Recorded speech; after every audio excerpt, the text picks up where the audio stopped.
If you need to fix the shift indicator on your Chevelle, or you just need to get behind the dash so you can clean it or get to your speedometer, I'm going to show you how. But before we get started, don't forget to hit that like button and subscribe so you can see more DIY videos on the channel here. This car is sitting in the garage, a 1972 Chevelle. You can tell that this car is in park, but the indicator says that it's in another gear. I suspect that the cable is disconnected or completely missing. I've started to take some of this apart. First, you want to remove this panel. This would hold the spring cable, but I don't see any cable or anything dangling here that looks like a cable that would go to this indicator here. And even though it appears that these bolts are the ones holding this up, it's actually this one and the other one over here on the other side. So we're going to go ahead and take those two bolts loose. And this is a 9/16 bolt. Probably want to get you an extension.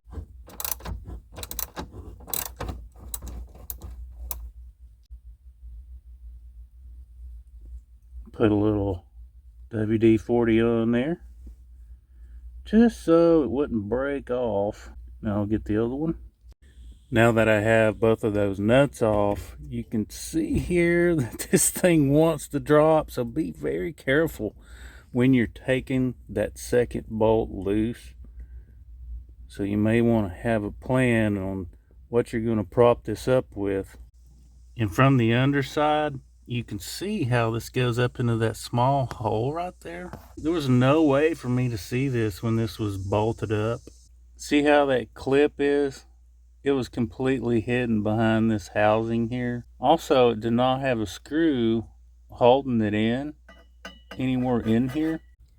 And I can pull on this. You can tell a little bit of movement there. So we know now that it is connected, but I would suspect that the spring that is in here, inside of here, on top of this, is probably broken or has become detached. I will go ahead and loosen this screw, this one, and this one. And if you're wondering what I have this propped up with, I just have a box here. This is 53-year-old plastic, so just got to be delicate and very gentle with it. Get that one started out. Just don't want to be like a bull in a china closet doing this stuff. Not the best time to get in a hurry.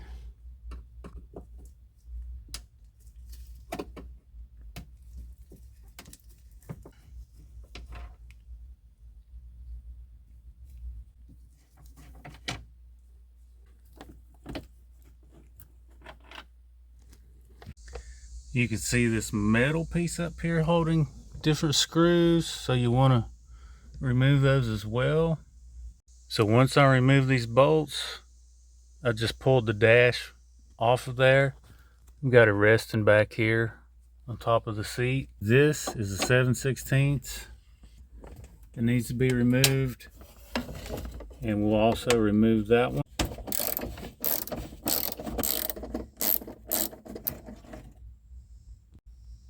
It's actually just a short bolt there. And there's another bolt that's right under here. This is a 7/16 also. You may want to go ahead and spray it with some WD-40 like I did here, because when the tension releases, this is your windshield. There's not a lot of play here, so just be very, very careful.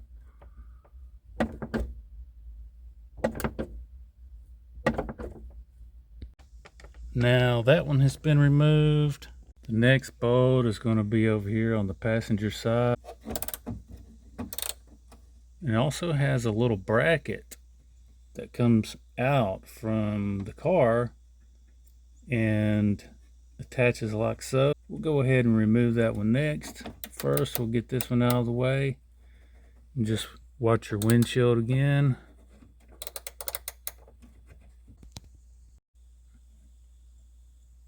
And that one has been removed. Next, we'll get that. As you can see, a long screwdriver is not going to fit there, so we're going to have to get a smaller one. And the other bolt is right there behind the glove box, which is hidden by the vent. So you just want to pull this off so you can get to it.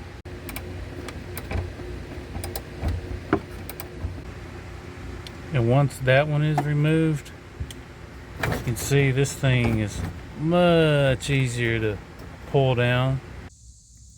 You can tell that there are other smaller bolts hidden back here holding this plastic. As far as the screws, the little mini bolts that you need to loosen are this one, and also this one.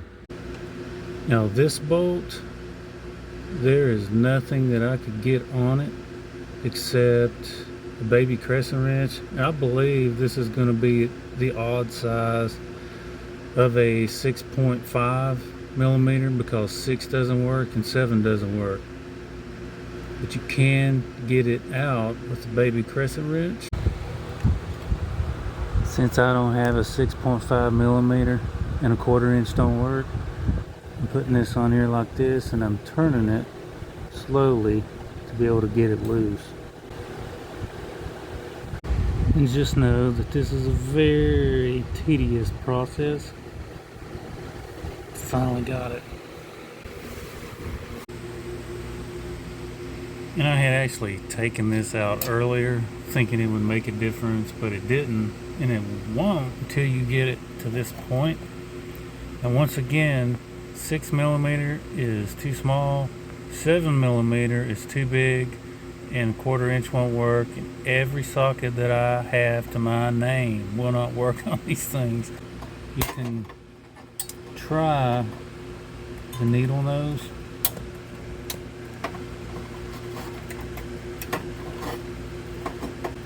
Just got to keep track of these screws when they come out, these little mini bolts. Now for the last little mini bolt. All right.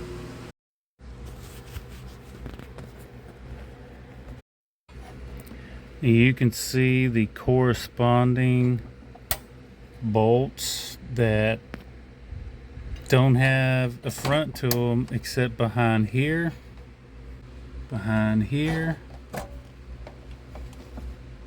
and here on the corner, which is the side of your signal light on the interior.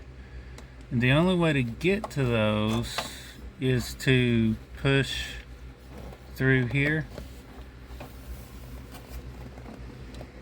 And while I'm at it, I'll replace the one that is missing there. Take something like a pencil, something with a soft tip that isn't going to scratch it. This is just the end of a small pair of needle nose, and just tip it on the side, and it will kind of, you can see this is tilting a little bit. And we can take our hook tool, see how this is coming out like that. And you can grab that. You should be able to just remove these lenses to get to these bolts. That way you can access your shift indicator so you can check the spring and make any adjustments. See, now I've taken out this, and this. This is how big these little tabs are. And this is how these screws look that go in there. The other thing you want to make sure of is while you're in here, you can go ahead and change these bulbs and change the bulbs on the back of here. And these little boxes here need to account for these as well. And these are a little fragile. So far we can get to what we originally started to here. And another thing this allows you to do is to clean this lens. This thing is just completely filthy, especially around these bulbs. Nice little vacuum cleaner and some Clorox wipes will take care of this. Just absolutely filthy. Nothing has been behind here for probably ever since it came from the factory 53 years ago, so no wonder it looks so dirty. And looky here how easy this is to get to once you get that thing off of there. Everything needs cleaned. And this moves pretty easily.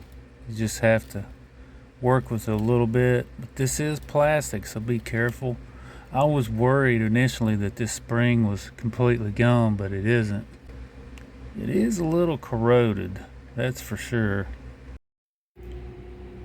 I have this lens cleaned finally, and I also have the shift indicator cleaned up really well. I have the spring over here. I'm gonna do a little DIY modification on there because it's hooked, but I think the hook has become a little bit corroded on the end. I had to pull it and twist it, but this is a lot cleaner than what it was, and it works now. Just want to make sure that it's not going to come loose once it gets in there. See how that spring is just barely hanging on there? You know, I had to bend it to get like that. It's just, man, it just seems like it could come off so easy. So we're going to fix that. This is the smallest drill bit that I have that will actually fit in this drill. So I'm just going to go over here and go right below where this would fit in at.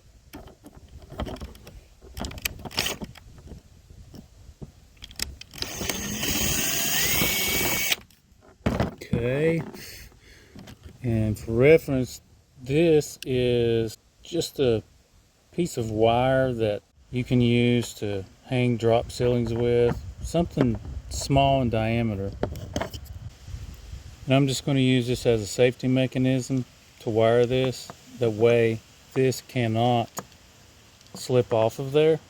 So what I did is I just took the needle nose and sewed it through. I hooked it down and hooked it down over here as well. This is hooked here and it's sewn into this last little coil here. That way when this is going to be sliding, or when this is pulled,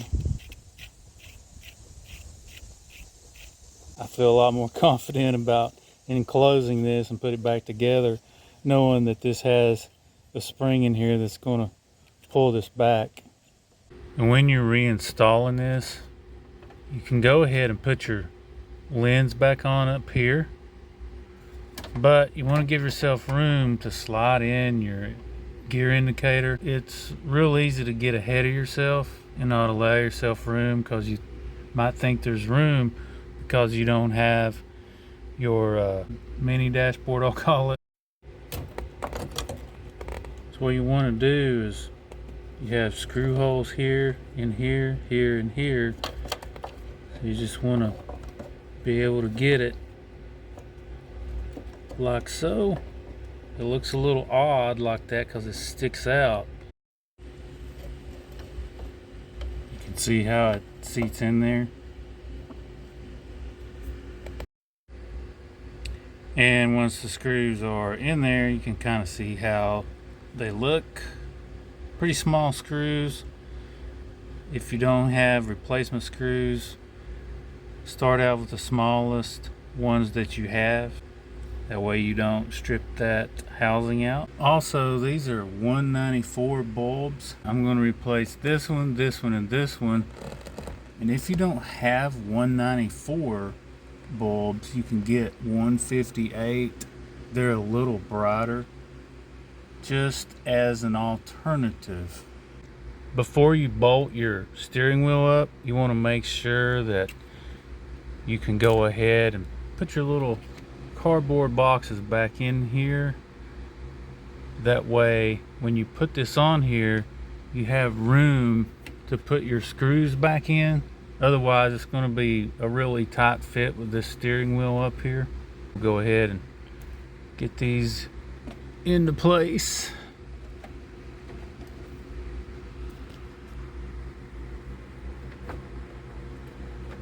Next we'll get our long mini bolts that go there, there, and there.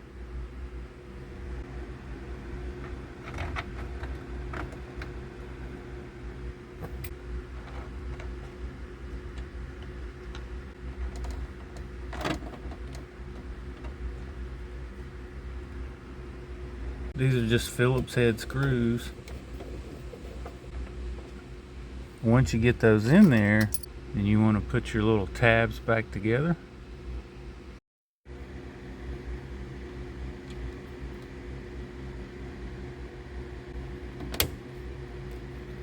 Just snaps right into place. Just got to be real careful with them.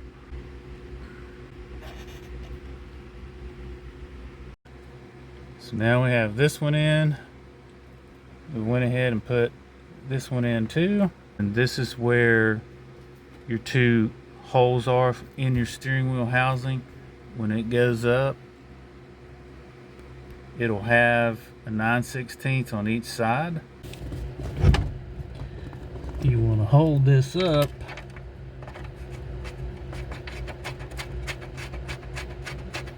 the other one in as well, bearing in mind that you don't want to lose track of your shift indicator.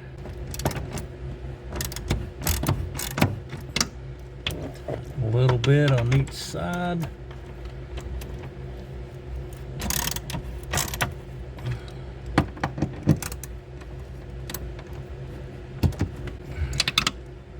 You want to make sure these are pretty tight. Don't want to be going down the road and the steering wheel fall in your lap. That would not be good. Alright, this is snug as a bug in a rug. Make sure that this is where it needs to be. The way this can be adjusted. And the last thing that I did is I had to look pretty good to find this little one-way screw. And it was a little bit too long, so I used the bolt as a spacer. And another thing I like about it is I can use a penny to get up here and loosen it or tighten it. I'm going to put the dash trim back on here very carefully.